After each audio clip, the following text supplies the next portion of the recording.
Well, hello again, it's Andy on my Derbyshire Rural Rider channel. It's the first one I've filmed for about 2.5 weeks. Now I have been out on bike occasionally, but I've done a couple of slideshows from the other channel, scooters, bikes and classic cars, East Midlands. One of them was at CMC Motorbike Dealer. It was Classic British Bikes Sunday, and then the following Sunday there was an event on at Hege Windmill, a classic bike event, but I thought, as I'd been to classic bikes the week before, I decided to go to a classic car show that did feature a few bikes. That was in the village of Ashover, in between Chesterfield and Matlock. So if anybody wants to look at around about 250 classic vehicles, then go to my other channel that I'll put the link on. So my theme music for today, I decided, because it's in North Nottinghamshire, I'd put the theme music of Clanad, playing one of the Robin Hood themes. Now we're just going under the M1 on the video. Now I've called this Bassetlaw Villages because it sounds a bit snappier title than parts of Derbyshire, parts of Rotherham and parts of Bassetlaw, because the main part of the video is in Bassetlaw, on the outskirts of Worksop. In fact, I did go through the outskirts of Worksop on mainly the A57, but I've wiped that out, or I've deleted that, edited it out, because about 5 minutes of boring road, several roundabouts, and getting stuck behind cars waiting to go around the roundabout, so I've taken that out. So it starts outside the Travellers Rest pub, not the Travellers Rest where our riding group meets up at Sutton. This was the Travellers Rest on the A618 at Killermarsh, not too far down from Rother Valley, which is a place I've filmed a couple of times arriving at. So it started off, I think there's about 200 or 300 yards of Derbyshire before it goes into the Rotherham Metropolitan Borough area. I did go through with a 20-mile-an-hour limit, and I thought, are we in Wales? But coincidentally, the adjacent parish to this is called Wales, so I don't think they speak Welsh there, but they seem to have taken their idea at 20-mile-an-hour limit.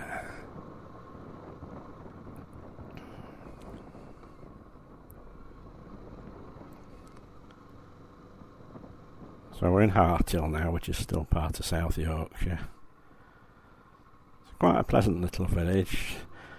I mean, this part of the world, like the South Yorkshire bit and the Bassetlaw bit, they've not got all the hilly roads that we've got in Derbyshire, but they've got some quite pleasant villages to go through.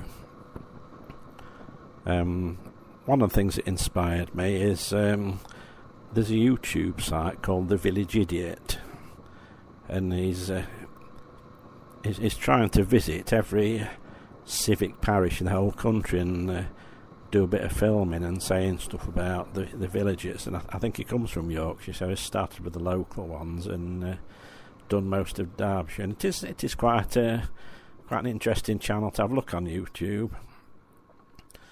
I did tend to watch it more a few years ago when he was doing ones that's like local to Derbyshire and Nottinghamshire, because strange really, it's a preference to get somebody's different perspective and often find out facts that you don't know about local villages than to find out about new ones, I think, unless it's somewhere I've visited and I'd like to find out more about them. Another thing about Bassetlaw is back in my scootering days, I went on a couple of tours of the Bassetlaw area with an event organised by the Merlin's Scooter Club from Worksop, and visited places like Leverton Windmill, the airfield, which is fairly near here. There was a canal which I can't remember the exact location, and Thorsby Courtyard, which is where I finished my ride today. Now at that time they allowed parking on the grass in front of it, but they're a bit more strict with the parking now. In fact, it cost me £5 to park, which I thought was not very good on a motorbike. You don't usually have to pay at all. But by the time I'd sat down and had a drink and found it would pay on exit, it ended up costing me £5, which is probably most I've ever paid to park a motorbike or a scooter.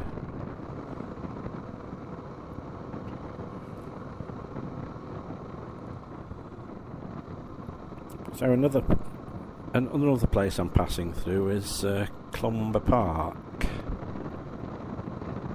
Now I've driven through Clumber Park, or ridden through Clumber Park many times in the last few years, but generally the main bit of road through from the village of Carburton to outside the far eastern end.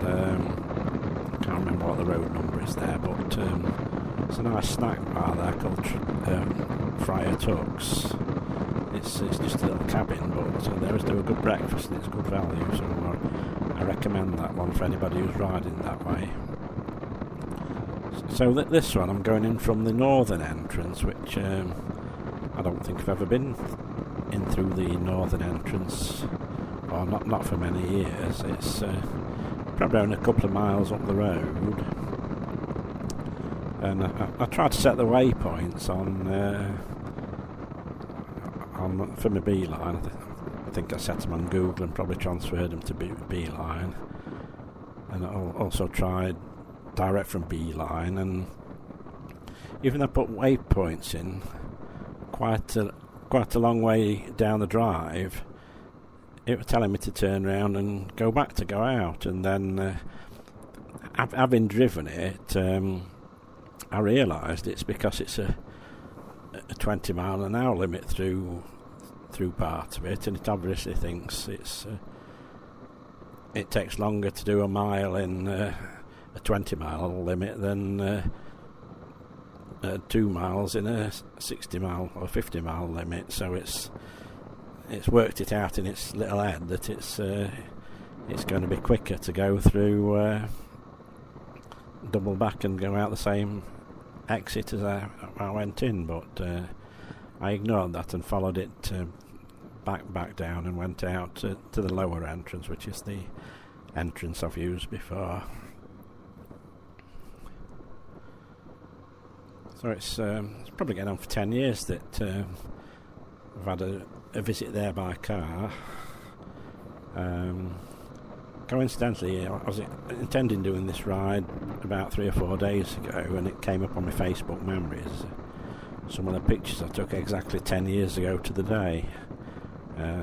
I'll post one of a nice close-up of a bumblebee, which I just thought it turned out quite nice. I mean, there's loads of pictures of ducks and geese and that sort of thing, but I thought I'll just put my close-up at bumblebee and I'll put it in the corner of the video. So I've been rabbiting on about stuff, and I've not been paying that much attention to where I am on the ride now, apart from just out in the countryside. I know it's in the Nottinghamshire part by now, in Bassetlaw. So I'm heading towards Shire Oaks, and then the outskirts of Worksop. About 5 minutes the A57 I cut out because that was just boring riding down that part. Now, other times I've visited Clumber Park have been for music festivals. Now, if I say a 3-day festival, it's not strictly true as a 3-day festival. What it is, they'd set the stage up, and then there'd be 3 different events on the different days, because obviously once they've got the stage set up and I presume they put a boundary fence up round. It's the most economical way to do it is to do the 3 concerts over 3 days. So the theme generally was like a rock event Friday, like afternoon and going into the evening, and then daytime sort of 80s pop bands, and then on Saturday that was, and then on the Sunday it'd be like some sort of crooner or classic stuff. So I mean, obviously my preference, as I've talked about music before, is the Friday for the 70s rock stuff. So I'll reel off some of the events that I've been to there then. I found a note from online. I'm not relying totally on my memory. So 2012, there was Brit Floyd. I think they were top of the bill, even though there's a covers group. Now, to say Pink Floyd's music is really good, there seems to be more bands doing covers of their music, tribute bands of theirs, than there are any other bands. So the music must be, I mean obviously the music's well written, and the skill is in the writing, mainly Roger Waters, but it does seem if you're a fairly talented musician, you can replicate their music. So this one was Brit Floyd on that bill. I mean, other ones I've seen, Think Floyd, and then more recent there was a local chap with just an ambition to play music, and they did a really good version of some of the Pink Floyd songs. In fact, they are on. I did record some of it, and it is on one of my other YouTube channels. So I'll put a link to all the channels in the notes anyway. So I think they were top of the bill. Another one was Hawkwind. I've seen those 3 or 4 times. Once again, going back as far as the 1970s, I first saw them at Salford University, and then I've seen them. I saw them at this event, and I've also seen them at a more recent one in Nottingham. So they're a band I've always liked. Also on the bill was Focus. Now they're a band I've seen 2 or 3 times, but mainly because they've been on the same bill as other ones that I've seen. Curved Air on that bill. Now they're one that I saw probably mid 1970s as well. Then there's my all-time favourite, Straubs. I've seen many times over the years with many different lineups. So they were the band that I mainly went for, really, even though they're fairly early on in the bill. And then there was Carl Palmer from Emerson, Lake and Palmer performing the Pictures and Exhibition album. And coincidentally, the Straubs made a film of Brave New World, and ELP made one of Pictures of it at an Exhibition, and saw those at the cinema around about 1973-ish, and those 2 films were both on the same bill, and I think also on the same bill was Something from the Scaffold. I notice I've not been commented on places I've been to, so I'll have to add some captions to it at the final editing stage.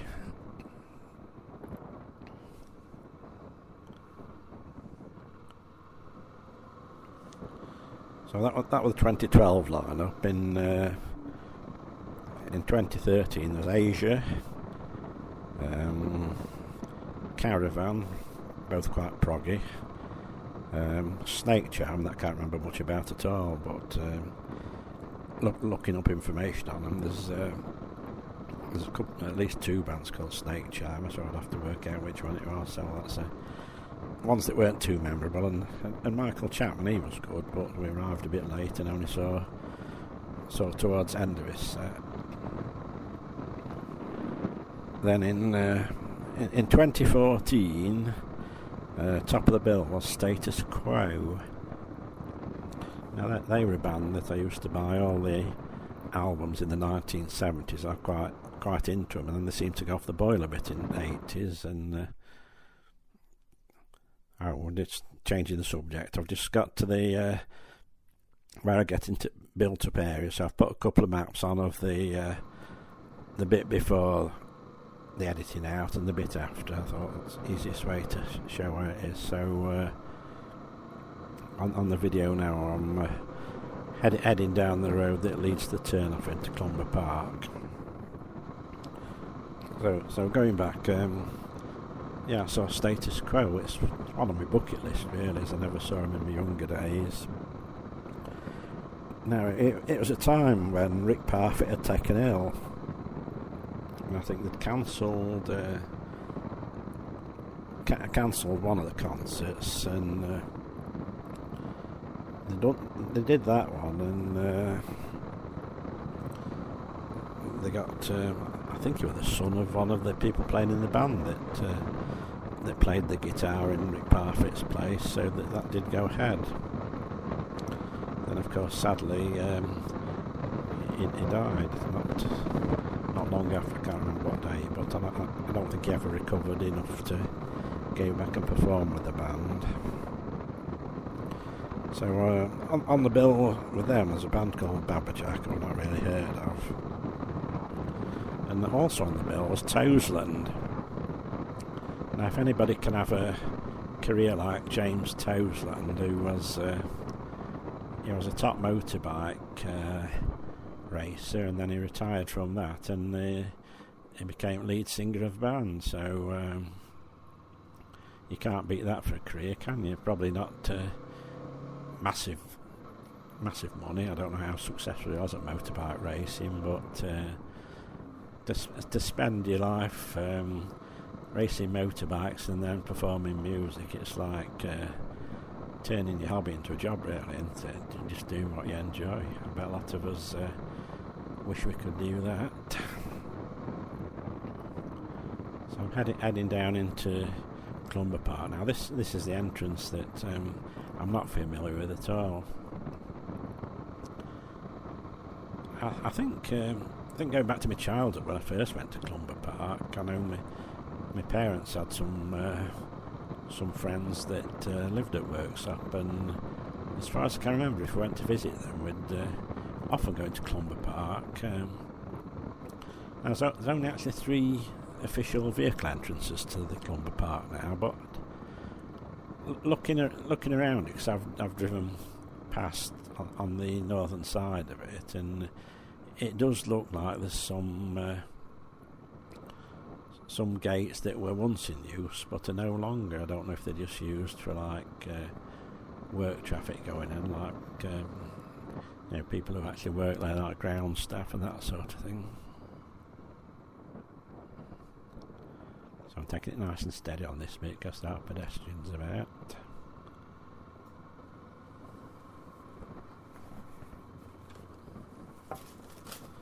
Like I say, as I've not been mentioning the place I've passed through, I'll go back and add some names on when I'm editing.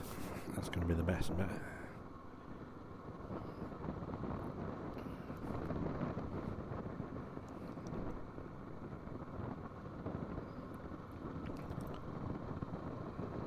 So we just head into the junction where there's a right turn, and then I'll put a bit of music on now. I think I've waffled on long enough about it, so I'll stop the chatting bit here and put a bit of music on.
So not far off Thoresby Courtyard now, so I'll just say a few more words before I finish off. I did mention that I'd not recorded a ride for about 2.5 weeks, but I did go on a nice ride with the Wednesday Breakfast Club last week. It's one we've done before, but there are a couple of people, including one visiting from away, that hadn't done this destination before. It was the Bankview Cafe, the spotty one on the A616 at Langset near the reservoir.